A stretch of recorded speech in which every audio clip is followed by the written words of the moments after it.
In this part of the session, we will focus on different ways of recording and recycling tasks and techniques. We have three main objectives here.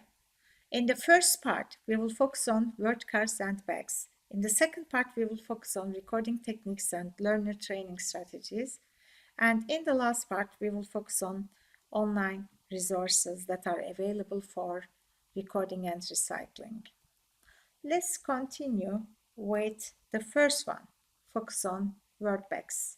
Word bags or word boxes have achieved regular, practical and systematic repetition and recycling because repeated encounters make a word appear in different contexts and each encounter provides new information about the meaning of the word and facilitates acquisition. Vocabulary cards in particular have an immense value in vocabulary development in terms of both practice and recycling of the target language. Why should we use them? First of all, they help you, the teacher, know what words exactly you have taught to a particular class. They encourage students to keep their own record of new vocabulary. They are visible and tangible signs of learning and progress, and they are an immediate source of relevant words for vocabulary recycling activities and games, so ensure that exposure is frequent and followed up. You will find two particularly useful methods of using them in chapter 3.1. Here there is a live binder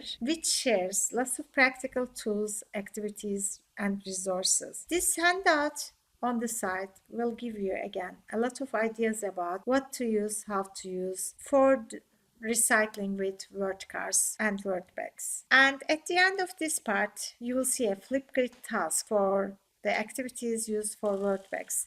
And please look at them and choose one of them that you like and share it in this Flipgrid video, which takes only 90 seconds to express your opinion. There are also many resources which provide both the QR code and the links as well as useful information about different tools. Let's continue with the second part, recording techniques and learner training methods. According to Catalan, 2003, vocabulary learning strategies are linked to learners' steps and actions used to learn vocabulary with the use of certain mechanisms. These are finding out the meaning of unknown words, retaining them in long-term memory, recalling them at will, and using them in oral or written mode. Even providing principled vocabulary practice in the class is not enough for the learners to use new vocabulary in writing or speak. Teaching learners to gain effective vocabulary strategies for retention should be an essential part of teaching. Students who have a more structured vocabulary learning approach perform better at recalling vocabulary,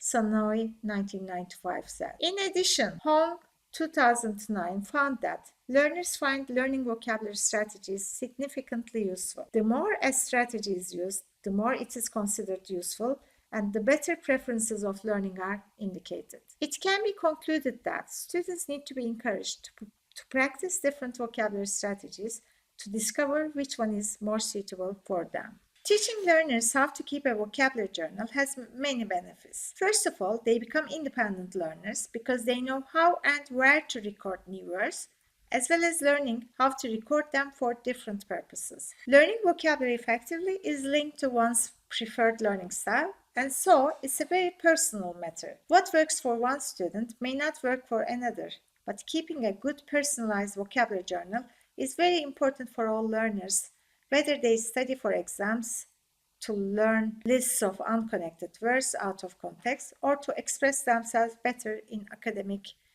environment. Another advantage is they can carry their notebooks or journals everywhere. Also, gaining vocabulary keeping skill encourages them to make an effort to extend their own vocabulary, which is very useful. There is a sample task on the website again that shows how learners can be trained, how learners can be encouraged to gain useful strategies to keep vocabulary journals. At the end of this part, please look at the handout, which has different vocabulary recording methods, and share your ideas in the forum with the specific questions. Okay.